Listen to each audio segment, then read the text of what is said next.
ये BJP RSS वालों को अब मैं अच्छी तरह जानता हूं। इन पर थोड़ा सा दबाव डालो, थोड़ा सा धक्का मारो, डर के भाग जाते हैं ये लोग। जैसे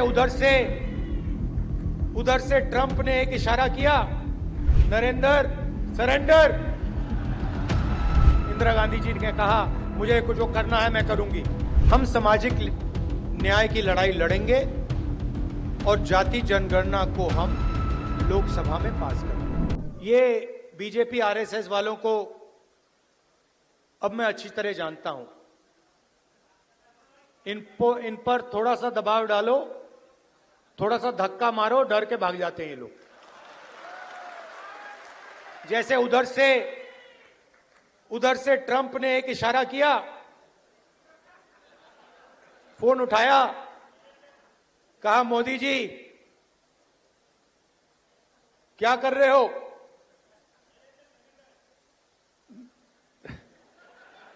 नरेंद्र सरेंडर।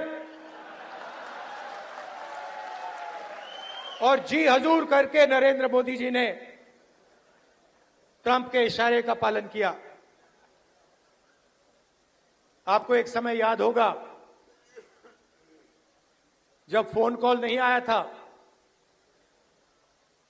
7th फ्लीट आई थी, 71 की लड़ाई में 7th फ्लीट आई थी, हथियार आए थे, एयरक्राफ्ट कैरियर आया था। इंदिरा गांधी जी ने कहा मुझे कुछ जो करना है मैं करूंगी।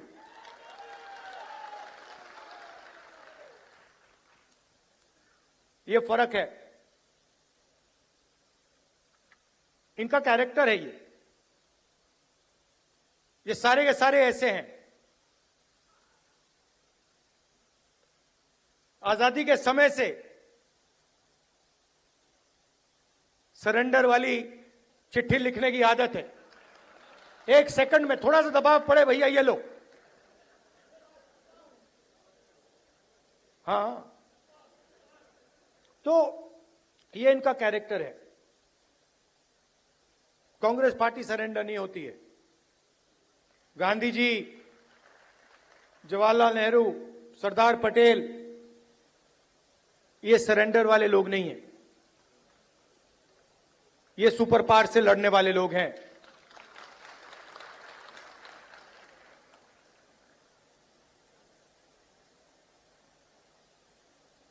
तो जाति जनगणना की बात मैंने कहा, देखिए आपको जो करना है करो। हम सामाजिक न्याय की लड़ाई लड़ेंगे और जाति जनगणना को हम लोकसभा में पास करेंगे। मोदी जी पहले कहते थे कोई जात नहीं है,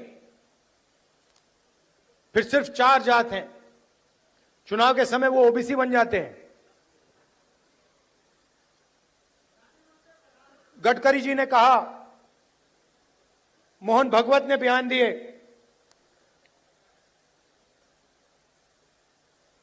थोड़ा सा दबाव पड़ा, एकदम सरेंडर हो गए। मगर मैं इनको जानता हूं।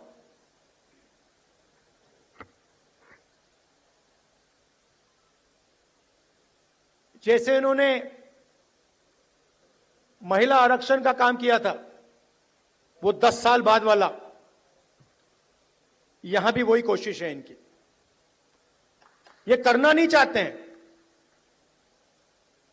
ये दबाव में आकर बोल गए हैं, मगर ये करना नहीं चाहते हैं, क्योंकि ये इस देश में न्याय नहीं चाहते हैं। ये अंबानी अदानी वाला देश चाहते हैं, अरबपतियों वाला देश चाहते हैं, सामाजिक न्याय वाला देश नहीं चाहते हैं। मैं आपको तेलंगाना की बात करना चाहता हूं। 2 मॉडल हैं जाति जनगणना के, एक तेलंगाना का मॉडल और दूसरा बीजेपी का बिहार का मॉडल, और जो उनकी सोच का मॉडल है। तेलंगाना में जाति जनगणना कैसे हुआ मैं आपको बताना चाहता हूं। बिहार में बंद कमरे में सवाल चुने गए, ब्यूरोक्रेट्स ने सवाल चुने, बिना किसी से पूछे। बिना जनता से बातचीत किए, बिना दलितों से पूछे, बिना पिछड़ों से पूछे, बिना अति पिछड़ों से पूछे, बिना जनरल कास्ट से पूछे, बिना माइनॉरिटी से पूछे, बंद कमरे में 3-4 सवाल लिखे, जाति जनगणना कर दिया। तेलंगाना में हमने लाखों लोगों से सवाल पूछा, दलितों के संगठनों से, आदिवासी के संगठनों से, उनके नेताओं से, और हमने उनसे पूछा कि देखिए हम जाति जनगणना करने जा रहे हैं, सर्वे करने जा रहे हैं, आप इस सर्वे में कौन से सवाल चाहते हो। 3.5 लाख लोगों ने हमारी प्रोसेस में एक साथ मिलकर सवाल निकाले, और उसके बाद बिहार में सेल्फ रिपोर्टिंग था। अगर आप बोलना चाहते हो तो बोलो, नहीं बोलना चाहते हो तो नहीं बोलो। तेलंगाना में हर व्यक्ति, हर परिवार के घर में सरकार के ऑफिसर्स गए और उन्होंने उनसे सवाल पूछे। नतीजा मैं आपको बताना चाहता हूं। जाति जनगणना में क्या पता लगा? तेलंगाना का जो कॉर्पोरेट स्ट्रक्चर है, प्राइवेट सेक्टर है, आप हैरान हो जाओगे। तेलंगाना का जो प्राइवेट स्ट्रक्चर है, प्राइवेट सेक्टर है, सीईओज, सीनियर मैनेजमेंट, कंपनी के मालिक, इन सब की लिस्ट में आपको एक दलित, एक आदिवासी, एक पिछड़ा वर्ग का व्यक्ति नहीं मिलेगा। यह सच्चाई है। तेलंगाना में जो भी कॉन्ट्रैक्ट सरकार देती है, सारे के सारे कॉन्ट्रैक्ट्स 5% लोगों को मिलते हैं। उसमें ना कोई दलित है, ना कोई आदिवासी है, ना कोई पिछड़े वर्ग का व्यक्ति है। यह सच्चाई है। हम कहते हैं हम सुपर पावर बनना चाहते हैं। दलितों की आबादी 15%,